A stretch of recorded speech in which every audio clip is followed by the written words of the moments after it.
Chegava o couro. Chegava, o couro tinha que comer mesmo, né? Mas ele próprio, por iniciativa dele, jamais bateu na gente. Jamais.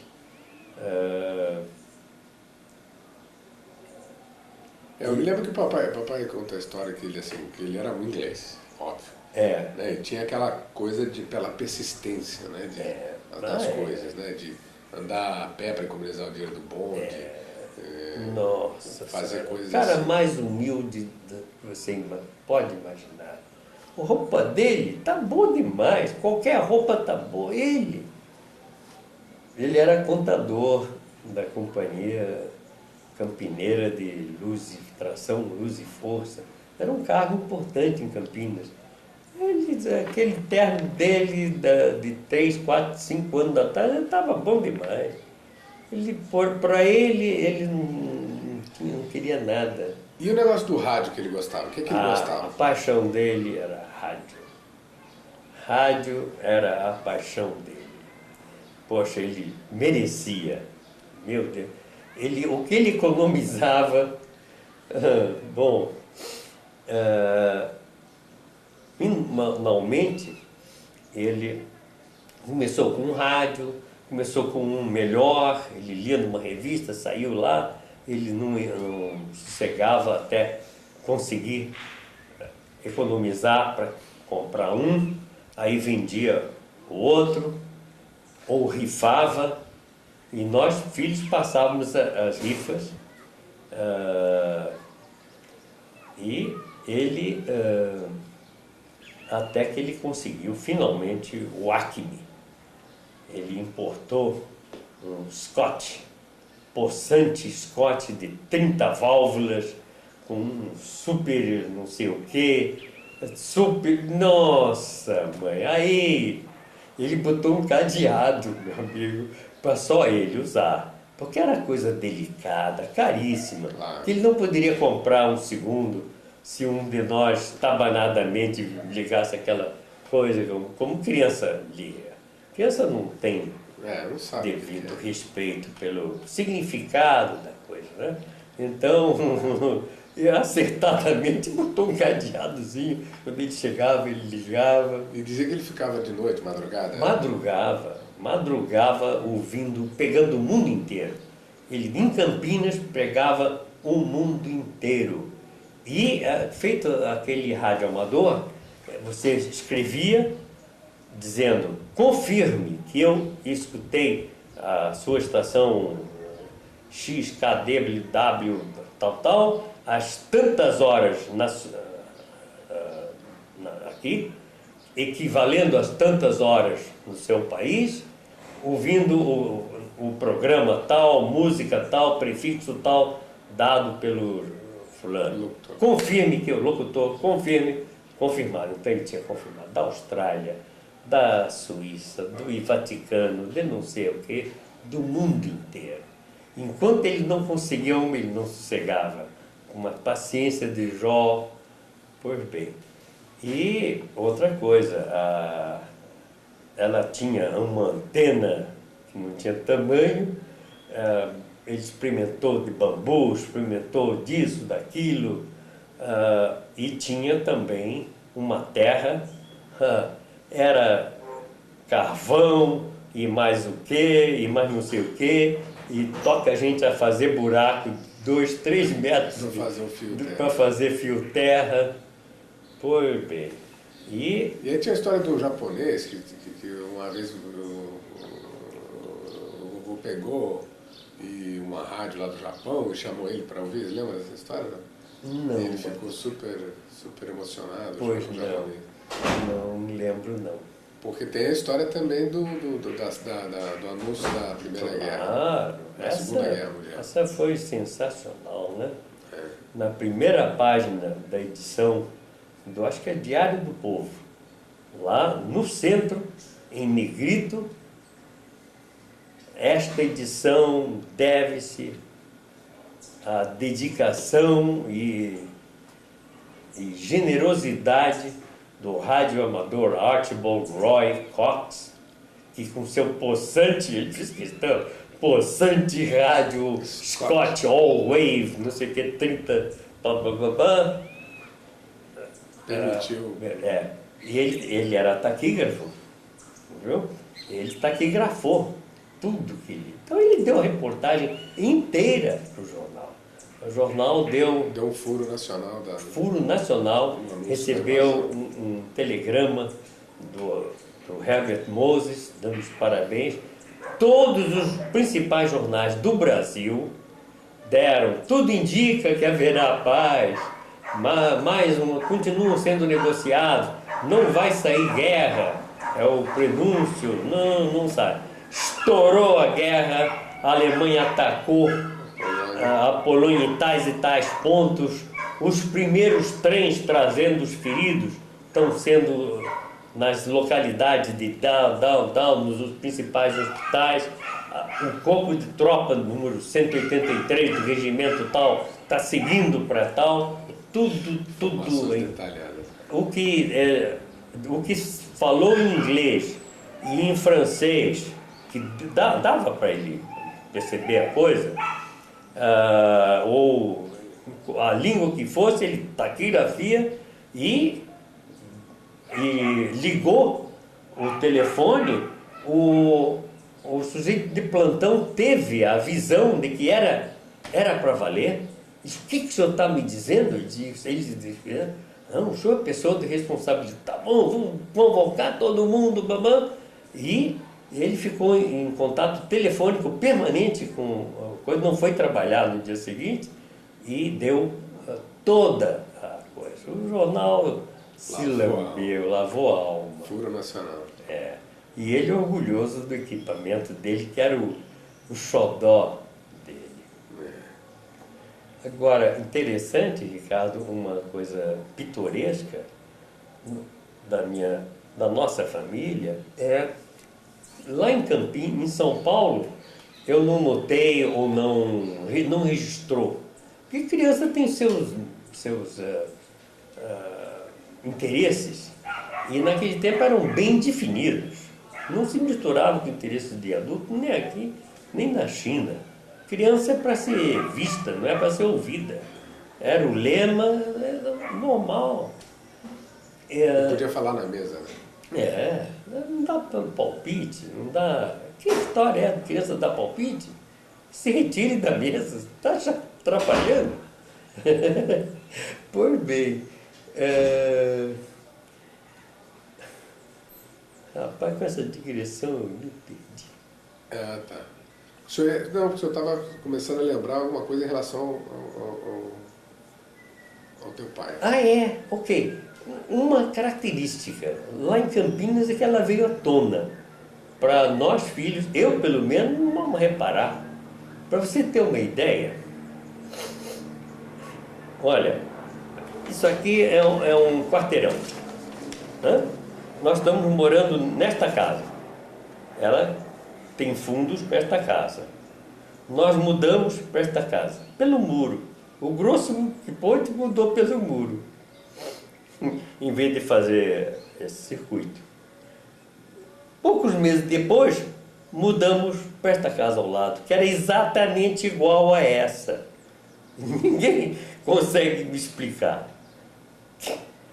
A mania que mamãe tinha já era um sinalzinho de desequilíbrio mental incipiente que estava, e que ninguém diagnosticou. Ela gostava de mudar de casa. Vontade de mudar de casa. Rapaz, nós garotos ficamos chateados, porque dá trabalho para burro mudar tudo que é panela, tudo que é quadro, tudo que é livro, tudo um por um, papá. E vai daqui para lá. Aí muda para o vizinho. Aí muda para esse. Igualzinho, esse aqui não serve mais, não sei porquê, passou. Mas olha, rapaz. E nessa, eu não sei se o Baby mencionou, que nessa outra casa aqui, uma vez, ele ficou espetado na barriga. Do portão, né? O senhor estava lá? O senhor viu isso? Estava. Como é que foi? Não sei como, porquê, de repente ele estava espetado sabe essas portão, coisas? Na lança do portão. Ih, rapaz. Agora, me lembro bem, lá em Campinas, uma coisa com o Baby, rusgas entre irmãos. A gente brincava muito, éramos muito unidos. Mas claro que um pisava no pé do outro, um queria ser mais que o outro, isso é normal. E um dia ele, alguma coisa, deve ter me dito que eu não gostei, e eu peguei uma dessas escovas, essa escova grosseira, grande, pesada, parece que seria bom para escovar cavalo, acho que é para roupa, não sei o quê. Taquei com rara pontaria, pegou na frente dele, ele estava sentado no muro do vizinho. E ele caiu desacordado, rapaz. Nossa, mãe, o meu susto. Matei meu irmão. Meu Deus do céu. Oh, meu Deus. Eita. E ele ficou desmaiado? Ficou desmaiado. Quanto tempo? Muito tempo? Não foi muito tempo não, mas o suficiente para eu ter ficado tão sofrido, mal sofri, feito um danado. Matar meu próprio irmão só porque ele tinha. Meu Deus, E interessante o seguinte, não sei se o Baby se lembra de um caso de um relógio de valor. Um relógio não é um relógio comum, relógio de bolso, mas de categoria, que era do meu padrinho, chamado Campo. E, por uma razão qualquer, ficou lá em casa. Ou ele tirou do bolso para ir no banheiro, não sei o quê. Sei que uso lá. E eu brincando com ele, rapaz, quebramos o relógio. Eu toco esconder o relógio para ninguém ver que está quebrado, para dizer como é que nós vamos consertar. Nenhum de nós entende de relógio, especialmente relógio de categoria. Meu Deus, foi um sofrimento. Até o pau que vai comer dessa vez. E tem razão, que burrice, o que a gente faz? Tem que mexer com coisa recomendada, não toque, isso aqui é delicado. E aí o que vocês fizeram? Eu sei que ficou por isso mesmo. Mandaram consertar, e ouvimos uma bruta reprimenda, mas o Paulo chegou a comer. Já tinha comido por outras razões, pois eram tantas, durante o dia te dava tanta razão. Não sei como, parece que criança faz de propósito, sem querer. O subconsciente obriga para chamar atenção, para... Ah, meu Deus.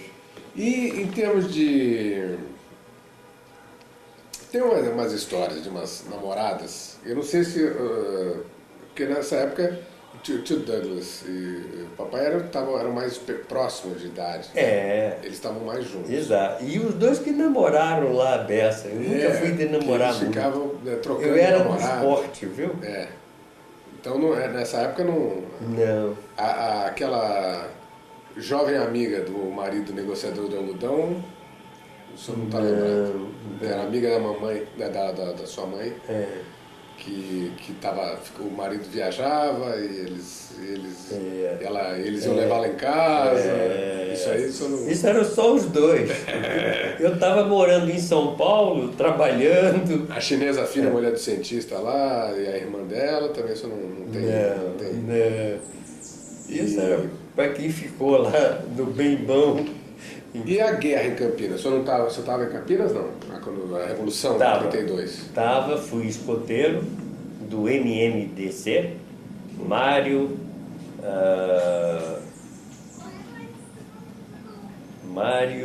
Mirajaia Drauzio Camargo.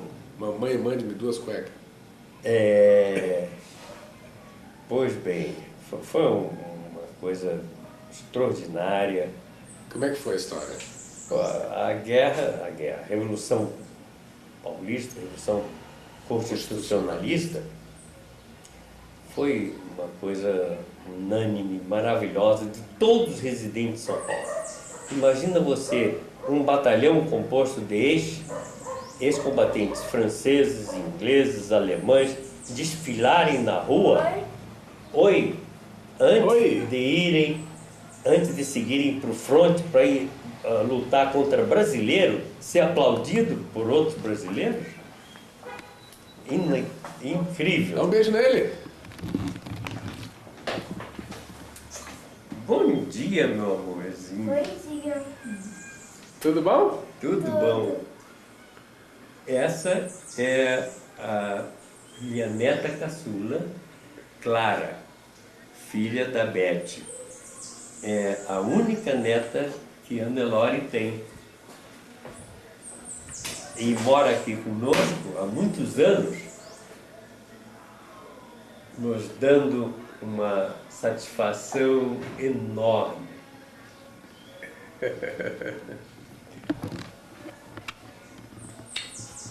Ok. Ah, claro.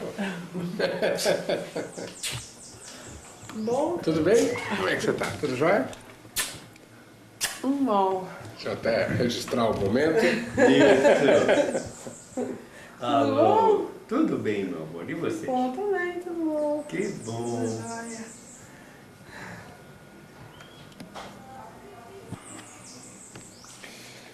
Vamos lembrar mais da guerra lá, estava falando da Revolução de 32, né? É. Como é que era a história do... Bom, aí começou a Revolução, o senhor era escoteiro, o senhor tinha... Era escoteiro. E aí qual foi o papel dos escoteiros? Como é que Era... O senhor entregava as coisas? Né? Entregava carta. Do front, vinham uns pacotes de cartas e era o trabalho do MMDC, uma das tarefas. Outras tarefas eram a Casa do Soldado. Muita gente prontificou casas comerciais, colocaram à disposição para ter um lugar para o soldado quando não estivesse no front, que fosse um lugar ameno para ele descansar, conversar, ser bem tratado, né? E a Aileen e a Ivy trabalhavam num café de soldado e eu era escoteiro e entregava carta adoidada aos milhares, eu e meus colegas. E o senhor ia ao fronte? Não. Chegavam de lá. As cartas que chegavam do fronte. Para todo O mundo. fronte era onde? Oriundo. Era a fronteira com o estado, entre o estado do Rio e o estado de São Paulo, basicamente. Porque eles chegaram até a fronteira e aí pararam. E aí foi... Nunca mais... Se eles tivessem prosseguido até o Rio, pode ser que eles tivessem sido até bem-sucedidos, ninguém saberá. Mas, por razões políticas, vão parar por aqui e tal. E perderam... E a história dos jagunços, que de vez em quando entravam por lá? Como é que foi? Teve sim. Em Campinas nós vimos. Olha, os jagunços eram tão perigosos que não ficavam nos quartéis normalmente. Eles ficaram confinados num parque lá em Campinas. Que eram as tropas do governo. Eram tropas do governo. E outra coisa, quando o governo foi vitorioso, as tropas que nós vimos lá em Campinas, rapaz, me tinham medo. Era pessoal mesmo caçado para... Bandido mesmo. Bandido mesmo. E para você ter uma ideia, papai foi espancado por eles. Eu não sei se o Baby Não sabe, mencionou, né? Com baioneta. Ele andando na rua e ele usava, todo mundo naquele tempo usava um chapéu, né? Esse de feltro mole foi a salvação dele. Porque de repente foi interpelado. Eu sou inglês, não interessa. E ele pegou e se refugiou ficou de costas numa porta fechada, mas para poder conversar, dialogar, sem ser atacado por trás, que ele viu que o pessoal estava meio bêbado e não era muito inteligente, eram todos soldados, tinha um sargento, alguém melhor. Então ele mostrou, não interessa, e deram várias sabreadas na cabeça e nos ombros dele. Ele se defendeu como pôde, mas o chapéu dele foi uma salvação. Conforme o sabre pegue na cabeça, podia abrir e sangrar, né? Foi. Ele que não tinha civil, não tinha nada com isso. E essa história que o papai contava também, que tinha muita história de guerra, que o pessoal, na verdade, a guerra era a guerra de brasileiro. Ele falava mais do que acontecia. Que tinha até motocicleta É verdade. Simulando que eles não tinham arma. Porque as tropas paulistas não estavam muito bem equipadas. Porque o São Paulo não estava apoiando o Getúlio já há muito tempo. Então... O dinheiro tinha... O Baby mencionou o 23 de maio, um comício que houve na Praça da República. Eu acho que não. Eu estava lá, viu? Como é que foi? A sede do PPP, Partido Popular Paulista, era na rua Álvaro Ramos. Ramos de Azevedo. Ramos de Azevedo? Ramos de Azevedo, quase na esquina da Praça da República. Sei. Não, é Praça... bom, não sei se... Benjamin Constant... Praça da República. Praça da República. Tá. Deixa eu ver que outra podia ser essa. Tá lembrado bem da Praça da República? Sim, Praça da República. Ok. Aquela rua que de lá saindo, paralela a São João, iria para o centro para o viaduto do Chá, naquela rua. Sim. Acho que é. Que é a Praça Ramos de Azevedo. Ramos de Azevedo. Fica o Teatro Municipal ali. Praça Ramos ali. Pois bem, lá era no segundo ou terceiro andar, lembra? E o pessoal fez uma bruta comício contra eles, traidores, patifes, porque era o único partido paulista que apoiava Getúlio. Todos os outros, o PRP, todo e qualquer outro paulista estava contra Getúlio, que ele prometeu eleições e esqueceu. Estava tão bom como estava, né? E então São Paulo cobrando, finalmente então teve esse comício que foi inolvidável na Praça da República.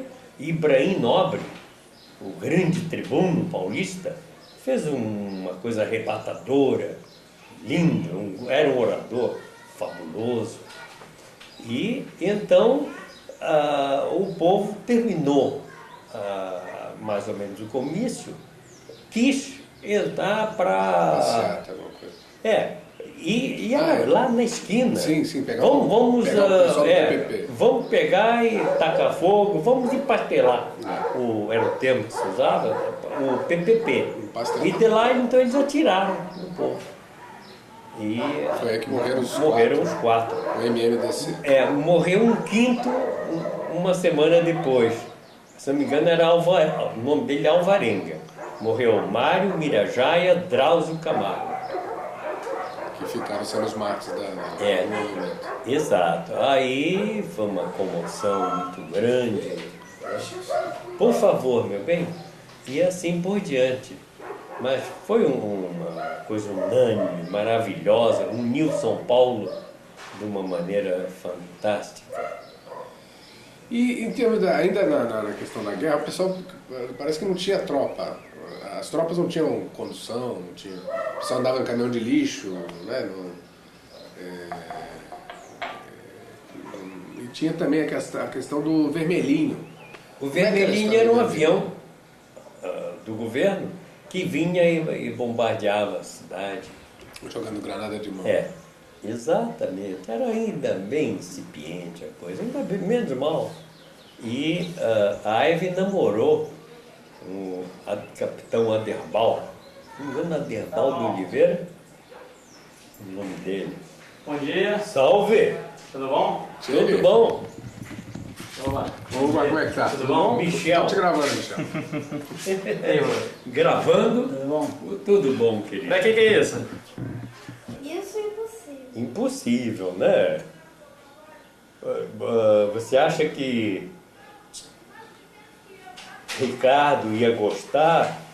Ou o Não vovô? ia ser na memória, de gravar tudo ia ser na memória. Imagina! Puxa, você acha que ele era capaz de desgravar tudo que gravou? Poxa, mas a gente chamou ele pra almoçar aqui. E aí já não tem comida? Isso não é pra almoçar. É, Aí vem pra não comer. é. Vem pra fazer regime. Isso! Tá precisando, Regime né? coletivo, né? E Michel também sem comida, né? Ah, não ia dar certo não. Não, Ele não veio nem pra fumar. Pois Não, é, pra ele comer. veio Ele mesmo veio mesmo pra comer. pra comer, pra conversar com a gente, Pra né? engordar. Pra engordar. Ai, ai. Bom, aí nós estamos ainda lá no 32 32. e tinha o Vermelhinho, que acabou namorando com o Tia Ivy.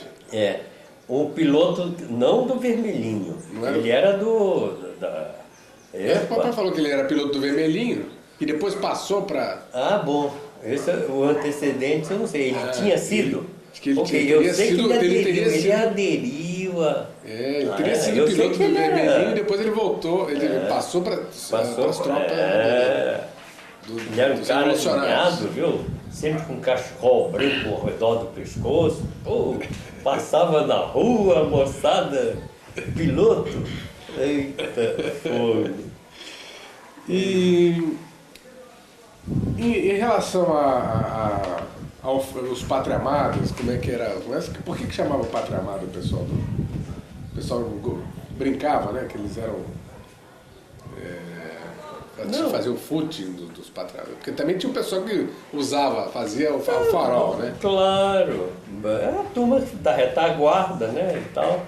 Mas teve milhares de paulistas que abandonaram seus empregos, vestiram farda e foram para o fronte lutar, viu? Foi uma epopeia. Outra coisa, campanha do Dei Ouro para o Bem de São Paulo. Filas colossais de senhoras, de madames, de todo mundo, fazendo questão de dar sua aliança para ser fundido o ouro, para comprar armas. Para combater. Foi uma coisa, uma epopeia. O entusiasmo que despertou foi uma loucura. Que mais? O senhor lembra mais alguma história nessa época da guerra? Não? Sempre lá em Campinas, então só circunscrito lá, eu estava entregando carta pra caramba. E aí não lembra das cartas, assim, alguma coisa que aconteceu? Porque... Não pegava, eu estava embaixo da batente da porta e ia embora porque tinha feito, Mas olha... não teve assim, por exemplo, uma carta que o senhor entregou, de repente, a pessoa olha, que bom que veio, aí, coisas assim. Essas histórias de carteiro que eu conheço bastante. Cara, tinha que entregar mesmo, mas eram centenas, senão não podia bobear. Não podia parar. Tratava de separar por bairro, pegava o bonde e ia lá e pegava o mapa da cidade para evitar a duplicidade de trajeto, né? Mas foi uma coisa notável. Papai conta que achou que São Paulo ia derrubar depois, na hora, quando Getúlio se elegeu senador por São Paulo, não foi isso? Papai dizia que isso não ia acontecer. Tudo bom? Por causa justamente dessa Ninguém época. acreditava, ninguém podia conceber. Tu fala pra mãe que eu queria dormir até fazer bico. Ela nunca tinha ouvido essas Até quando, bebê? Estamos rodando. Onde é que estávamos, amigo? Falávamos... Bom, o senhor estava lá em... Veio de Porto das Caixas, voltou, Uhum. e aí como é que foi o senhor conheceu a Lúcia? Lá em Porto das Caixas. O capataz de lá, chamado Rafael, estava noivo, uma moça chamada Dirce, e me informou que ela e a família dela iriam passar um domingo lá para visitá-lo. E eu tive muito prazer em ser apresentado a Dirce, que era uma moça finíssima, prendada, de caráter formidável, e as irmãs, 4 irmãs. E a senhora mãe dela, Dona Olga. E passeamos de cavalo, mostramos a fazenda, ele estava eufórico, almoçamos juntos e depois elas foram embora. E foi uma revelação. Eu estou trabalhando lá na Fazenda Macacu há meses sem ver uma única moça bonita. Então, foi um impacto mútuo, muito mais ela sobre mim do que eu sobre ela. E então, de lá para cá, eu fiquei indo para o Rio, fim de semana, para visitá-la na Tijuca, por pedido dela, com que prazer atendido por mim, e poucos meses depois estávamos casados. Foi VaptVupt. VaptVupt. Porque naquele tempo não existia motel, e moça de família não frequentava motel. Né? De modo que então eu comecei logo a falar em casamento. Eu nunca pensei que um dia eu fosse casado, não tinha pensado isso na minha vida. Mas ao vê-la, de imediato eu falei em casamento. Evidentemente que eu estava falando em ter o prazer de tê-la na cama. Mas para conseguir esse desiderato era necessário casar. Então vamos falar em casamento. Por que não? De modo que poucos meses, uns 4 meses depois, estávamos casados. E aí, como é que foi a história? Aí... porque seus pais não sabiam. né? E eu era menor de idade, né? Você estava com quantos anos? 17, menor, de 18 ou de 21? Menor de 21. Você Estava com 19. com 19. Eu fui a Campinas, falei com mamãe Dora, e ela disse que está muito enganado, você não vai casar com ela, não. Eu já escolhi uma mocinha aqui adequada. A filha de um casal muito amigo dela, de nível social elevado lá em Campinas, exposição financeira e tudo mais, e eu era o convidado. Eu fui convidado nessa época, ela aproveitou a minha estada lá, uma mesinha separada para os 2 noivos, entre aspas, né? E as 2 mães adorando, achando bacana, ele olhou para ela olhou para ele, olhava, nenhum dos 2 se interessou por porra nenhuma, mas ela na ilusão de que ia conseguir casamento, né? Mas então, não dou autorização, nem seu pai. Então, mãe, é muito fácil, eu vou ter que interpelá-los judicialmente, já estou instruído.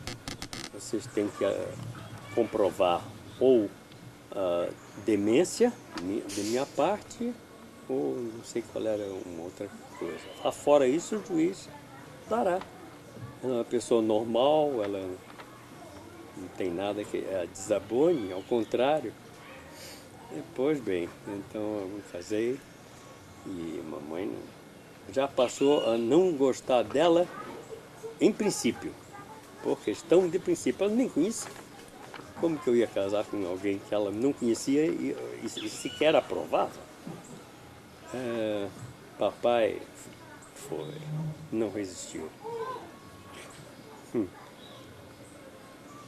Ele driblou a guerra de nervos que mamãe deve ter feito em cima dele e foi porque ele não admitia que um filho não fosse casar sem a presença dele, ele podendo. Ele se deslocou então de Campinas para o Rio, nosso casamento aqui, e ele fez um sucesso muito grande com toda a família de Lúcia, Dona Olga, todo mundo cativado pela lanheza dele, pelo tratamento. Você chegou a conhecer, Ricardo? Não. Infelizmente não. Muito humilde, muito modesto, e um cara inteligente. Ele então veio ao casamento, me deu uma enorme satisfação e eu não fiquei, olha, eu não sou melhor que ninguém, mas eu não fico com raiva de alguém que me contrarie desde que esteja coerente. Tem o direito de me contrariar, eu não sou intocável, eu não sou nada assim especial. Então eu fiquei com raiva de mamãe. Ela estava dentro do que ela achava que devia ser e eu me defendi como pude e pronto, mas não é uma coisa, vou ficar amuado o resto da vida, não. Então demorou alguns anos, alguns meses depois, ou logo assim, um mês e meio. Depois eu fui a São Paulo e levei ela lá para ser apresentada à família real, né? E, rapaz, o gelo. Mas ela foi ótima. Ela se portou educadamente, sentiu o frio, mas o que podia fazer? Ela não fizeram nada para merecer isso. Então, nós ignoramos o frio e lá e a maioria da turma nos acolheu bem. Claro, não tinha razão para não. E mamãe era uma líder despótica, viu? Ela, se ela decretasse alguém persona não grata, sai de baixo. Então, fomos morar em Mogi Mirim. Eu fui transferido para Mogi Mirim. Eu estava então numa firma inglesa chamada Brazilian Warrant Agency, lá de São Paulo, que tinha várias máquinas de processar cotton, algodão. E essas máquinas descascadoras de algodão, e depois a pluma é prensada e vendida nesse tipo de embalagem. E fui lá, alugamos uma casinha de um fazendeiro, era para a mãe dele, e desistiu. Muito boazinha, tudo muito barato, ter vida no interior, uma delícia, muito gostosa. E de parte da Lúcia não houve problema nenhum com a família? Quer dizer, porque Não. o pai até conta que o senhor teria dito, porque o vovô teria dito, você vai casar, mas pô, ele não tem para comer, como é que vai? Quer dizer, vocês foi, quer dizer, aí o pessoal achou, poxa, mas como ele é engraçado, né, que o senso de humor inglês e tal. Não sei se foi esse caso todo, eu estou confundido. Não, mamãe era contra em princípio. Sim. Mas não, a família da Lúcia, elas... Não, eles gostaram muito de mim, modesta parte, e fizeram muito gosto. Eles não tiveram nenhuma restrição, mesmo perdendo a filha, dileta, da dona Olga. Das meninas, ela era a grande favorita da dona Olga. Era uma pessoa extraordinária. O marido dela jamais trabalhara na vida. E ela não admitia sequer que uma filha insinuasse que ele era malandro só porque ele não trabalhava. Lúcia, acho que a única bofetada que ela levou na vida dela foi quando ela chamou o pai dela de malandro. Você é um malandro, não trabalha, é só mamãe que vai dela. Admito que falte com respeito com seu pai. Nossa Senhora. Dona Olga era batuta mesmo. Uma mulher de fibra. Ela, sem o marido trabalhar, ela botou todas elas nas melhores escolas, todas elas se formaram, se diplomaram. Uma mulher de rara fibra. E coração do tamanho de um bonde. Para você ter uma ideia, uns 7 anos depois, quando me separei de Lúcia, não brigado. Simplesmente a grande atração tinha passado. Era uma atração física e não restou quase nada. Ela é uma mulher bonita, é um rapaz moço, mas as afinidades... Olha, eu hoje acho que sei, olha que pretensão, qual o segredo de um casamento duradouro. É os dois mudarem no mesmo sentido, seja qual sentido for. Porque duas pessoas jovens, com 20 anos de idade, que se casam, não sabem de nada. Porém, uma coisa é determinante, que os dois vão mudar. Se ele mudar para cá e ela mudar para lá, não que o para lá seja pior que o para cá, é apenas diferente. Mude de mentalidade, de atitudes, de desejos, de ambições, do que quer que seja. Os dois, passados alguns anos, se olham como estranhos. Foi o que aconteceu. E tivemos uma conversa amiga, positiva, fizemos um pacto. Um dos dois que porventura sentisse que estava aparecendo alguém na vida dele ou dela, que iria enriquecê-la mais do que o vazio que estava, que o outro cooperaria de todas as maneiras para com a parte interessada. E assim ocorreu. Assim fizemos. Então, quando nos separamos, sem briga, Dona Olga me fez a pequena homenagem de jamais tocar no assunto comigo. Ela estava vendo a filha dileta perder o marido, perder o casamento, com tudo que significava naquela época, ainda meio retrógrada, mas foi incapaz de se dirigir a mim, como sempre dirigiu com toda sinceridade e abertura, de fazer um apelo. Frank, pensa bem, tá? Você deve saber o que está fazendo, mas pensa bem, pensa. É péssimo separar um casal. Se faz um casal tão bom, tão harmônico, aparentemente. Ela podia e seria cabível, e eu atenderia a esse apelo dela, a qualquer apelo dela. Não, jamais tocou, nunca mudou a maneira de me tratar. Eu continuei frequentando a casa dela depois de não ser mais casado com Lúcia, e sempre me recebeu da mesmíssima maneira. Uma mulher do povo, lá de Magé, sem ilustrações maiores, mas com uma sabedoria inata fabulosa e um coração do tamanho de um bonde.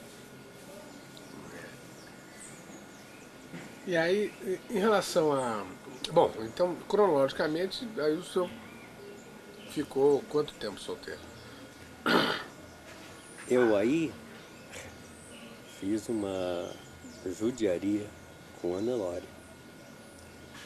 Por ter muito amor a meus dois filhos, Fernando e Leida, e querendo transmitir a eles a seriedade com que eu estava mudando de vida, a maneira séria pela qual estava mudando de vida, eu tomei aposentos numa casa de família bem constituída, com filhos, e aluguei um quarto com banho, perto do escritório onde eu trabalhava, que já era na ESSO, e disse para ela 1000 dias.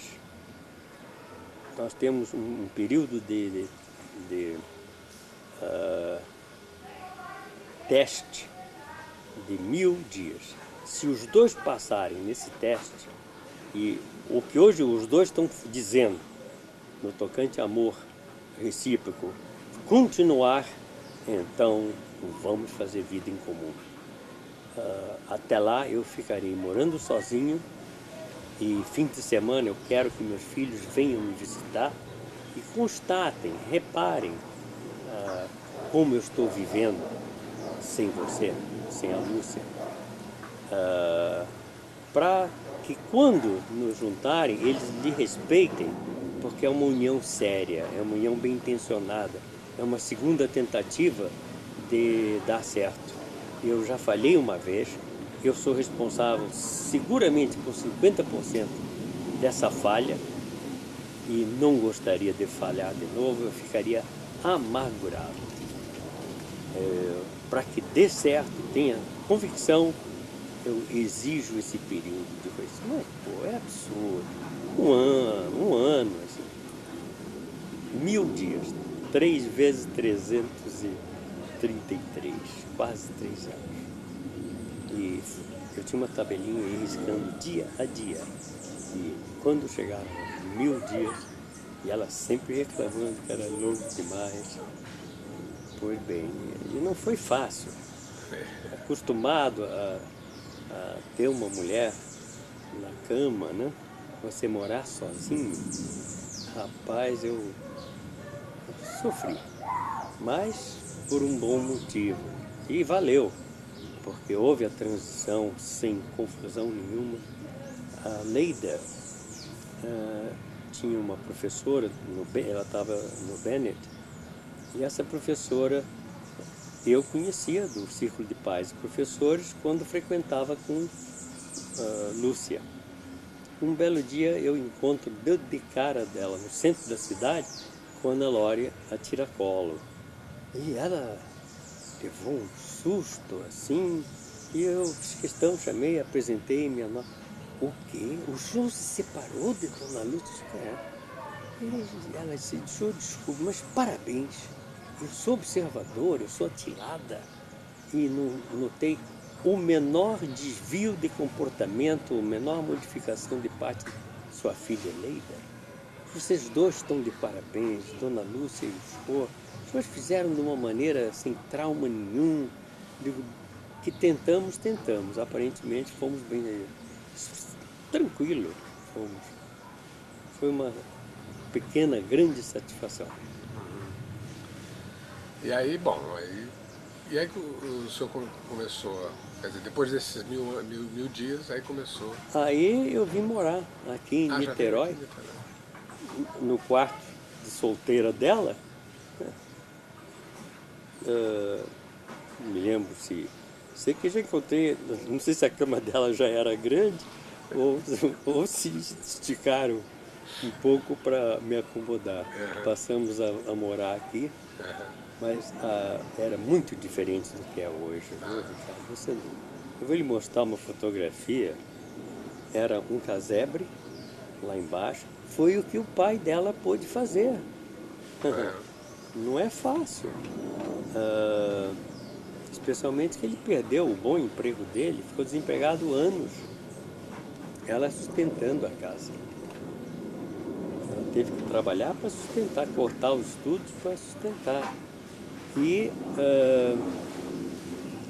não tinha laje e o terreno era bem baixo.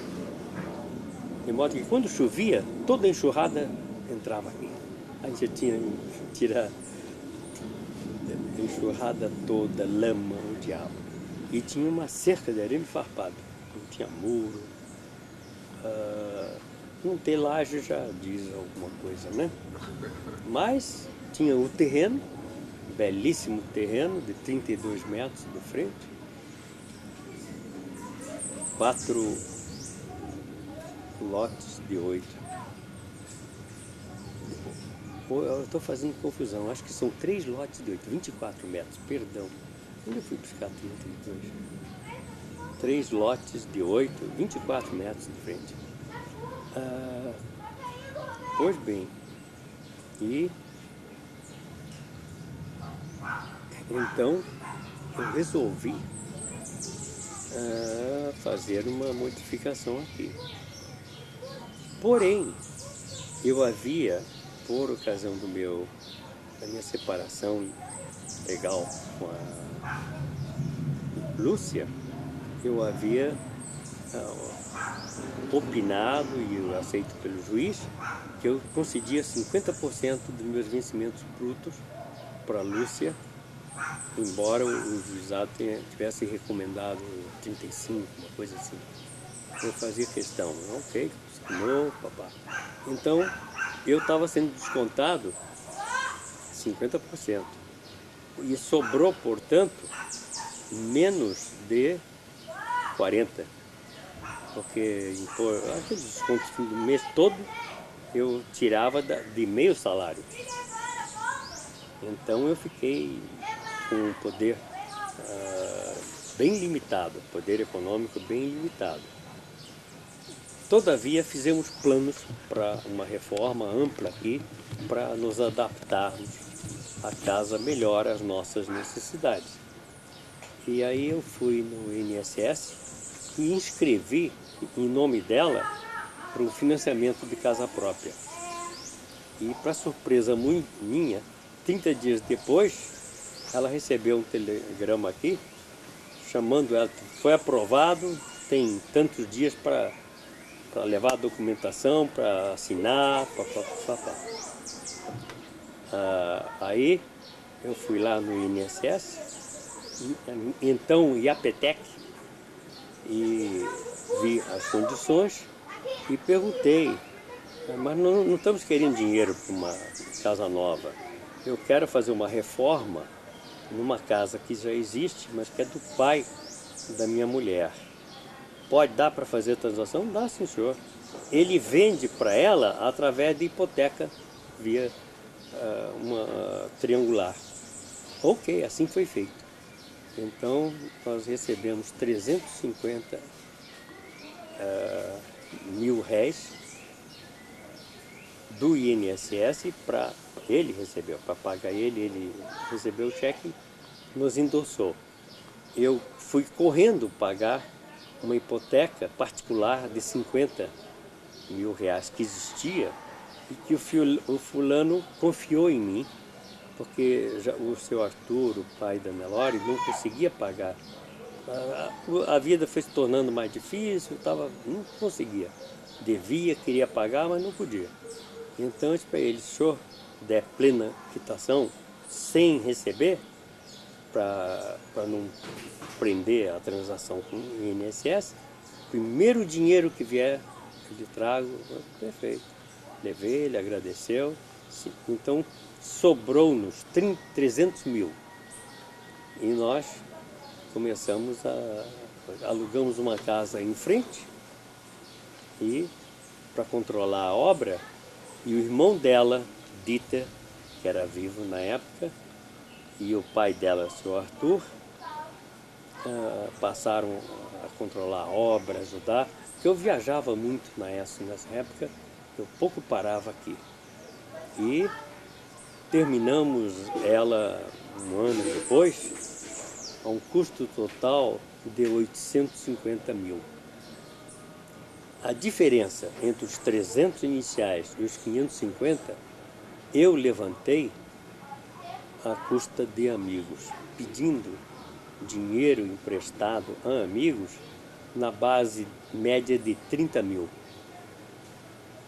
Um ou outro que foi de 150, um ou outro, menos ainda, menos numerosos ainda, foram que na base de 100. A maioria esmagadora, eu não me dava muito com Rockefeller. Eu me dava mais com o José da Silva. Daí os 30 mil. Acima desse limite era uma aberração. A maioria esmagadora, 30 mil. Eu então organizei um esquema com ordem numérica, a ordem de pagamento a esses devedores. A todos eu informei, eu mostrei uma fotografia da obra, eu tinha um dossiê que eu mostrava e disse por que eu queria. Não se trata de boate nem diamante, é para casa, para poder. E eu lhe dou uma promissória, assinada por mim, avalizada pela Nelore, e eu tirei um seguro de vida que cobria amplamente a dívida total. Eu morto, o amigo recebe rápido. Eu vivo, vai demorar. Eu vou pagar as prestações à medida, mas ninguém tem tanto interesse ou empenho quanto eu para reduzir essa dívida. Então, tinha a fila primeiro, segundo, terceiro, quarto, quinto, 10º, até uns 20. Pois bem, e cada 13º no fim do ano ia integralmente para um qualquer. E assim por diante. A gente começou a cortar da lista. 1, 2, 3. De vez em quando, um que estava, digamos, em 5º lugar, me telefonava e disse, olha, Fox, desculpe a molação, mas eu não vou poder esperar chegar a minha vez. Surgiu um negócio, eu tenho que fazer e vou precisar daquele dinheiro. Quando é que você vai? Fim do mês. Terá, pode deixar sem problema nenhum. Eu então reuni o dossiê e começava a procurar alguém para entrar no lugar dele, sabe? E então eu levava para esse alguém, dizia que estou aqui. Isso não é possível, você está brincando. Isso não é tipo roda da fortuna, eu digo, é roda da amizade. Está aqui o seguro em dia, está aqui a promissória em branco, já assinada, é só preencher seu nome. Se você se dignar e puder, eu lhe agradeço. Uns pouquíssimos, viu? Disseram, olha, Frank, não toma mal, mas o meu está todo aplicado. Só que naquele tempo os juros eram de 1, máximo 2% ao mês. Então, não, eu compreendo, não precisa comprovar, não, eu vou provar, não, negativo, eu aceito, lhe pago nessa mesma base, é mais do que justo. Então, talvez 40% eu paguei de juros mínimos, mas paguei. A maioria esmagadora eu ofereci negativo. Pô, eu, hein? Aceitar juros de um amigo? Muito bem. E, finalmente, você sabe em que ano que eu acabei pagando a última dos últimos? Nós fizemos em 1956 e em 64 eu acabei de pagar.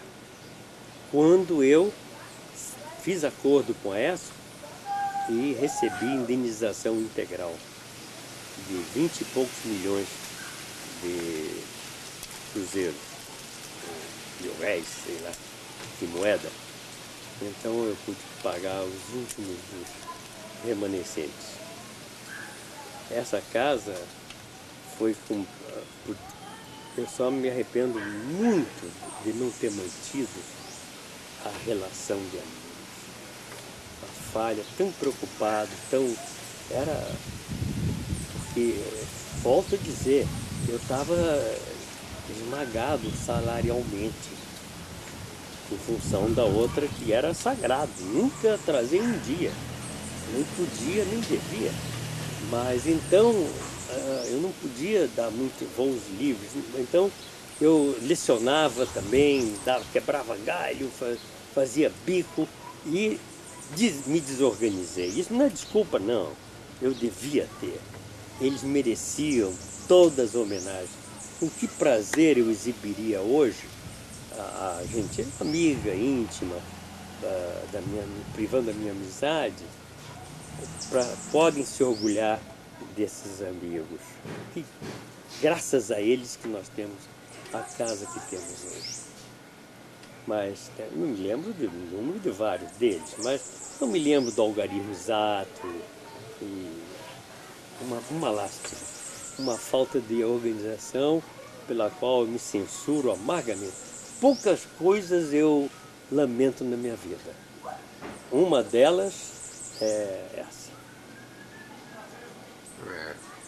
Mas foi um esforço muito grande, né? Essa casa é a casa da amizade.